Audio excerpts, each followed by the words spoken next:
So Cocoon. I love that movie. Did any of you see it? Oh, beam me up. They couldn't fight to get into that place, could they? Interesting. Leaving all that they knew. Something about age kind of lets us do that. They kind of let go all the stuff on the outside and its importance and value, and we just want the ultimate experience, that awe, that wonder. We go back to that childhood, that curiosity, and we kind of, I think, assess who we are based upon experience rather than intellect. And certainly this week has helped ground that within me. You know, this teaching teaches that thought creates everything. That everything that we experience in our life first has its home, its cause in consciousness, in our thought, the energy of our thought, and how we direct our thought, how we intend our thought. Now that's consciously and what exists in our subconscious mind.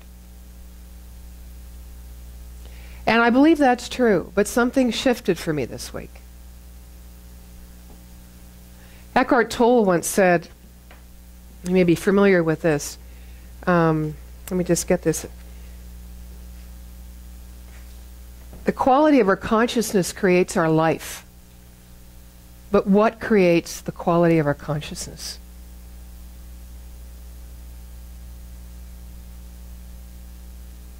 I think it's our heart.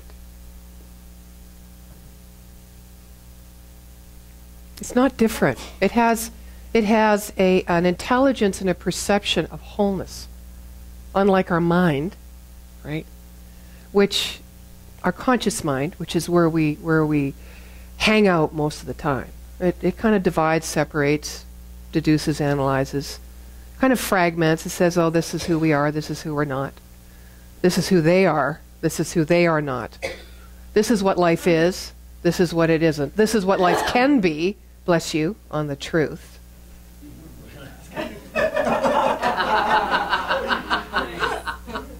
I'm getting it. I'm getting it. And this is what life isn't. There is no isn't. There's only is. Isingness, right? Okay, you know what? You need to sit over here. So when you guys need to do it together, I can just look over here and not be distracted. Yeah, two kids on either side.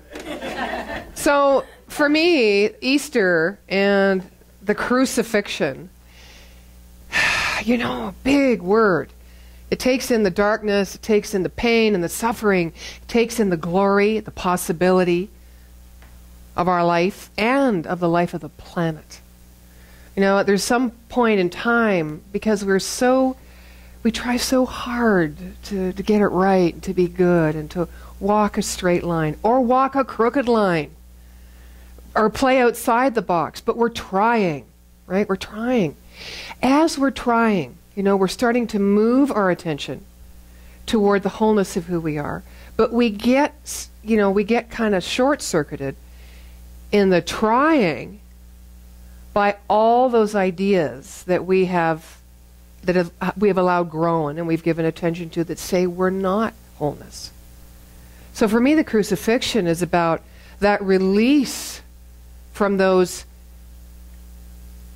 short-circuited thoughts into the fullness, being a full channel of that life everlasting, of that wholeness, of that glory, of that joy, and of that love, which Jesus as the man walked on earth to teach us all.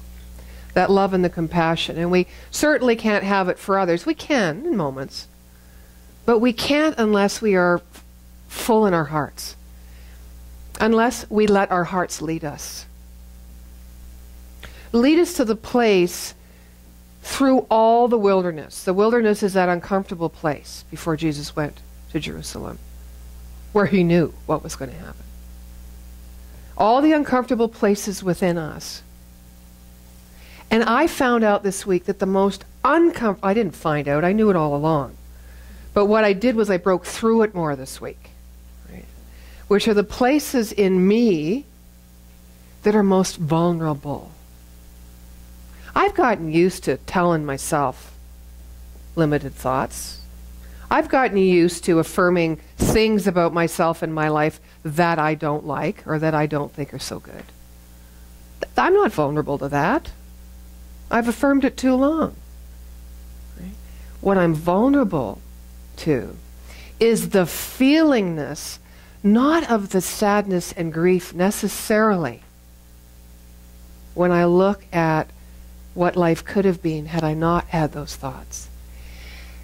But I'm more vulnerable to the feelingness when I grasp what I truly am. That's big. That's bigger than big.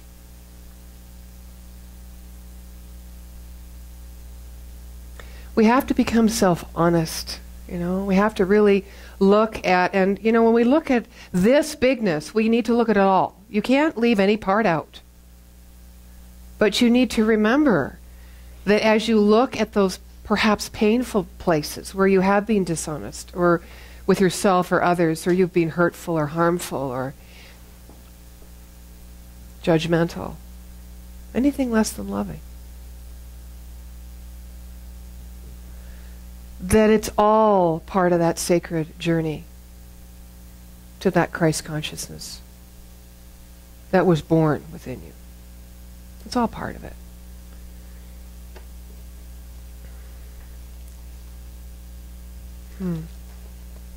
Ernest Holmes said, "It is quite a burden lifted when we realize that we do not have to move the world. It's going to move anyway. This realization does not lessen our duty or our social obligation."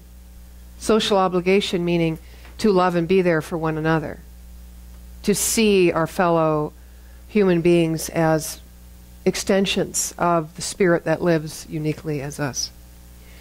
It doesn't lessen our social duty or obligation, it clarifies it. It enables us to do joyously and free from morbidity that which we should do in the social state.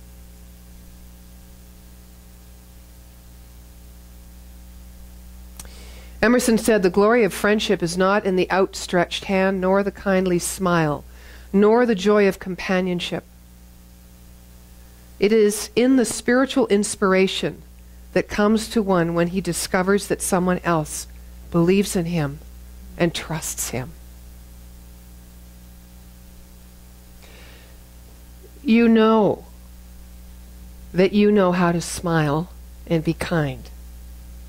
Sometimes it's with the fullness of heart. Sometimes it's because what you know is needed in the moment. Sometimes it's because the way you think you should be.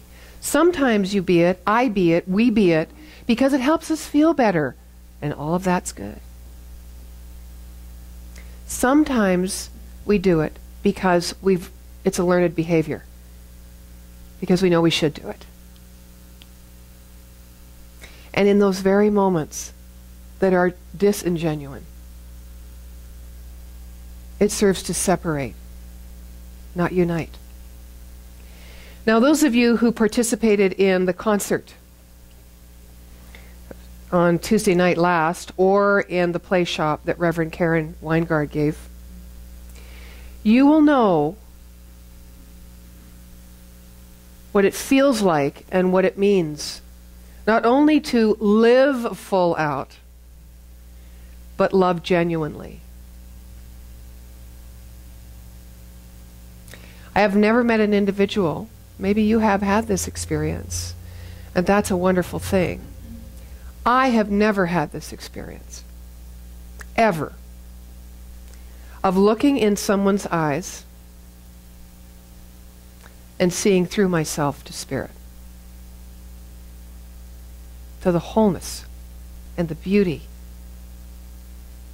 and the profound brilliance of who I am. I have never had that. And I think that's what Emerson was talking about here. Because what love does is it brings me to myself. It brings me to myself in a way that I believe in me and I trust me. I think that's the root of self-love. Okay? Belief and trust in oneself. To get inspired by the possibility of who I am becoming always. You sang about it. There is something so profound going on. Call it what you want. But that the seven wonders of the world pale against. Pales against us. They're static. We're not. They're glory-filled. They're beautiful. They're magnificent. They shine, obviously, of the truth, of the glory of that which created them. Not like we do, because we're ever evolving. We're eternal. We have nothing to hold us back. I used to say, except our thought about who we are. Now I will say, about the way in which we keep ourselves safe from the intimacy and the connection and the belonging to the love that we are and the love that we share. I have a cute story for you. I don't know if it's cute. Last time I said it was a funny story, I had 3 people come up to me and said, I don't think that was funny at all. I was trying to lighten the moment, and it was lighter than the first story I told, you know, so anyway. So I shouldn't describe this. I'll just share the story with you. It happened every Friday evening, almost without fail, when the sun resembled a giant orange and was starting to dip into the blue ocean. Old Ed came strolling along the beach to his favorite pier. Clutched in his bony hand was a bucket of shrimp. Ed walks out to the end of the pier where it seems he almost has the world to himself. The glow of the sun is a golden bronze now, and everybody's gone except for a few joggers on the beach. Standing out on the end of the pier, Ed is alone with his thoughts and his bucket of shrimp. Before long, however, he's no longer alone. Up in the sky, 1,000 white dots come screeching and squawking, winging their way towards that lanky frame standing there on the end of the pier. And before long, dozens of seagulls have enveloped him, their wings fluttering and flapping wildly. Ed stands there tossing shrimp to the hungry birds, and as he does, if you listen really closely, you can hear him smile as he says, "Thank you. Thank you." Well, in a few short minutes, the bucket is empty. But Ed does not leave. He stands there lost in thought, as though transported to another time and place. When he finally turns around and begins to walk backwards to the beach, a few of the birds just follow him to the stairs, and then they fly away. And old Ed quietly makes his way down to the end of the beach and onto his home. Now, if you were sitting on the pier with your fishing line in the water, Ed might seem like a funny old duck, as your dad might say. Or a guy who's a sandwich shy of a picnic, as your kid might say. To onlookers, he's just another old codger lost in his own weird world, feeding the seagulls with a bucket of shrimp. To the onlooker, rituals can look either very strange or very empty.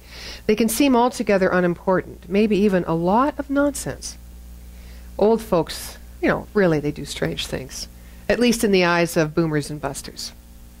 Most of them would probably write off old Ed, but I think that's too bad.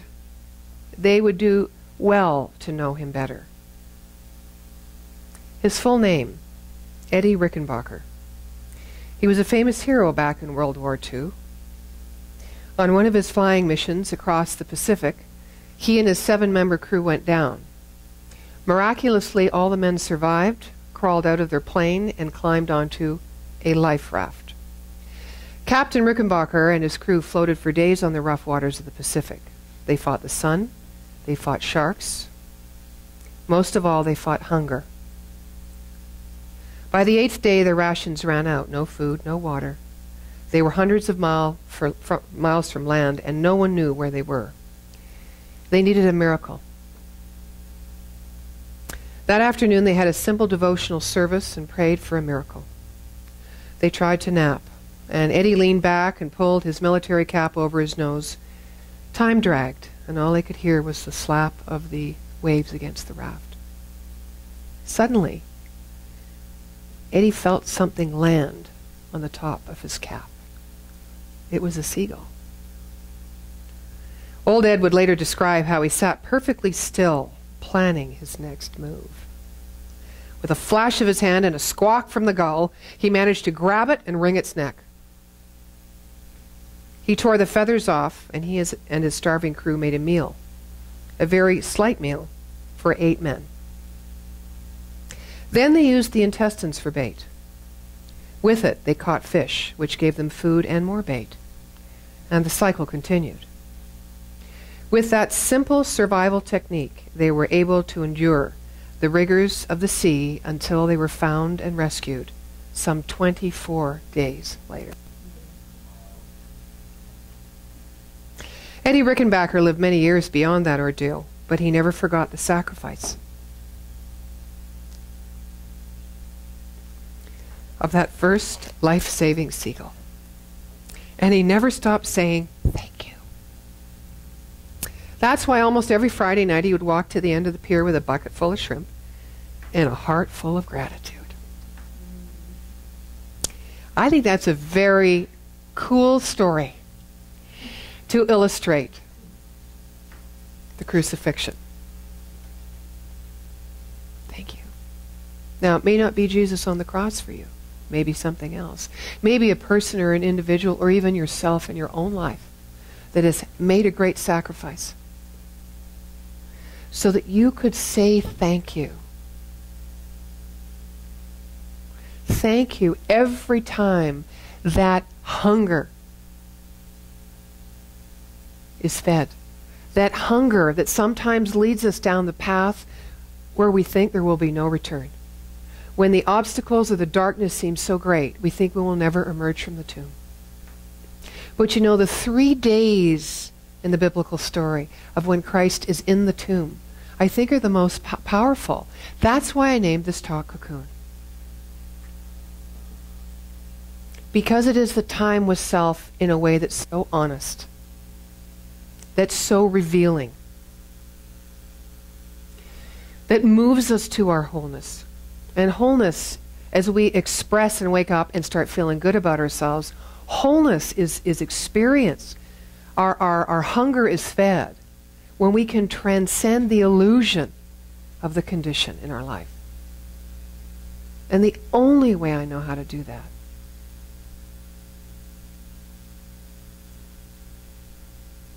is by allowing myself to sacrifice what I think might happen, in other words, my safety, so that I can love. It's the only way I know how to do it.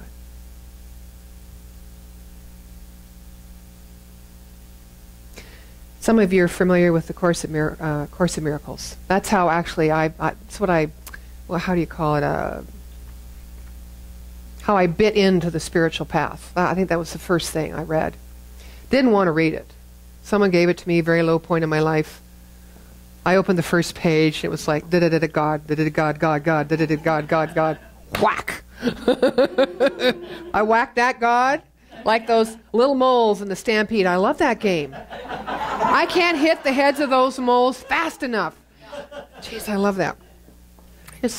Anyway, I digress.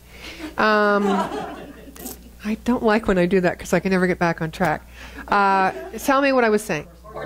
Course of Miracles, God, God, God, God, right. And so my mentor at that time, some of you may know her, Nomi Whalen. Gosh, tough one. She said, you read that book. And every time you come across the word God, now I want you to know this was 25 years ago, okay? It wasn't yesterday.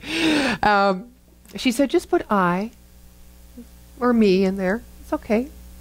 And she made me commit to reading it, because there's 365 lessons, right, for the year, to do a lesson a day.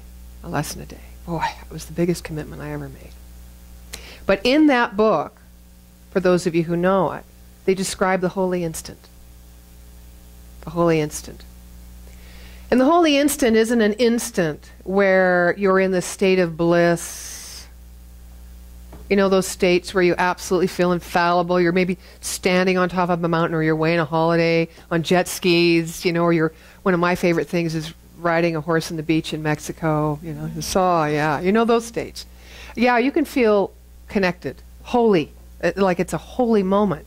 Like there's nothing outside this. That you are a part of this greatness, this mystery, as well as life. You're part of everything. It's all integrated in you. The holy instant is about how we rise above the ego's perception and the idea that separates us out from that great truth and that mystery that is moving us, that is loving us. Again, your song was so beautiful to describe that. Words are hard to find to describe that, and those lyrics were spot on. So I think we need to kind of feel a burning on the road as we walk this journey together. We need to feel that burning of our hearts. We can't feed ourselves unless our hearts are burning. And sometimes they're burning with the greatest sense of fear of intimacy or vulnerability or connection. And sometimes they're burning with the greatest outpouring of love that we wondered who we ever were before this moment. I share with you something I shared at our practitioner retreat we had on Good Friday. And it goes back to my experience with Reverend Karen. We were in Thursday after the concert and everything, all the main events were over. I said, come on, we're going to get in the car and we're going to go to Banff. Because we had to plan the practitioner retreat, which, of course, we left to the last minute. Figuring that Spirit would figure it out by means of us, which it did. Quite nicely. And we're in Starbucks. Of course, we do a little shopping first, you know. Just kind of walk around, you know, get the lay of the land, big snowflakes, beautiful. We get to Starbucks, we sit there. Now, I'm talking to Karen, and, you know, I've got an agenda. You know, we have an agenda sometimes. You know, I got to get this practitioner retreat done. Because something inside me, even though I say, oh, Spirit will handle it, feels I haven't done my part. You know, I haven't done what I should do, my diligence. You know, after all, I want to give the practitioners a memorable, unforgettable experience of this day. And so I start laying out my ideas. Now, for those of you who don't know Reverend Karen is about this tall. And she's sparkly. She's full of rhinestones, feathers, bright colors. She's from Hollywood. Okay? Now, you just kind of Reverend Karen Weingard. And she walks around life with the philosophy, I am the party. Okay? So here she is sitting with me, and people walk into Starbucks, you know, and they walk in, you know how it is, and they go, you know. And then she goes, hi, how are you? Right? Hi, how are you? And it's, the only thing I have to relate to it is when I used to dress as a clown and walk into a place. People were kind of, like, obviously all the attention. But that wasn't masked. This was real. This was real. And as soon as she said, hi, how are you, and made eye contact, it was like there was this magnet. People were like walking toward her. Now here I am over here going, we're never going to get this practitioner retreat. Okay? I had my mind set on one thing. Totally missing the beauty. I mean, I caught on in about 15 minutes. I let go of my agenda and moved into the only one thing that's going on, which is the only one thing. Love. They were coming to her. Men were coming to her. Kids were coming to her. Women were coming to her. Men's wives who weren't too sure about her. When the man was attracted to her, the husband, they were coming to her. Because love is all-inclusive. There was no other motivation in her. It wasn't, oh, look at me. Come to me because I can love you or I can give you a wonderful experience. It was way beyond her. She was a conduit. And I put my pen down and I lay my mind down. And the tears rose within me. I've got to tell you, I have never seen love in action in this way. She was hugging everybody in Starbucks. And she looked at me, she was standing way over there, and she looked at me, and she knew what I was thinking, right? And she said, "It's already written." And she went back to hugging. And I went, there's got to be a message in here. And I don't think I have to look too far to find it, because I can feel it. There it is. Right? There it is. The context in which we live our lives so much of the time is seeing what isn't, and therefore stepping back. Seeing what isn't, and by that, I don't just mean what isn't what it is we desire to be, what we want to be out there in circumstance or in here as our own personal development or identity of ourselves. It's not that. I think we keep safe from that idea that we don't know how to hold our power. But it's not our power that we're holding. It's Spirit, God's power. It is the potentiality of life and of love. And we don't have to do anything. We don't have to hold it. We don't have to mold it. We don't have to give it out. We don't have to shape it to make it look like something. It is. So if we just let go of the places within us where we hold it back, we've transcended. We don't have to do anything. Wow. Whew. Let me just take this off and lay it down. Let me just lay it down. I always think of that. When I think of laying it down, it's funny. I've always had that vision. Before I could start intellectualizing the story of Christ's crucifixion, I'm always with my arms open. I don't know if any of you have that feeling. When I lie on the floor, I have one of those big rubber balls, those bouncy things, and I find that, protection's like this sometimes. So is the computer. But protection, and, in order to stretch and open up that chest area, that heart area, feels so good. I think that's what Jesus was doing. What do you think? Love. Well, I am changed. The birthing process to this place of the love that we are, I know, sometimes can be tough and challenging. Can be. It can be. Only because we think it needs to look a certain way. And we think we need to be a certain way. The impulse of goodness and kindness that we are has an impact on the global evolution. So I think what we need to remember for this day is that we don't have to be any different than who we are, how we are in our life, the paths that we've chosen, the decisions we're making this moment or next. Because that impulsion of that eternal love is always present within us. We're co-creators. Not just of our lives, but of the planet's evolution, as Barbara Marx Hubbard always talks about. So, my reminder to myself and to you today is, let's just feed the gulls. I think we should feed all of them. Not just the ones that we may feel a resonance with. All of them. Let's feed them in very, very deep gratitude. Because there are people in our lives that we've known. There are people that we haven't known. And even ourselves, and we've forgotten a lot, even though sometimes our pain might be fresh, who have made sacrifices so that our lives can be what they are to this point.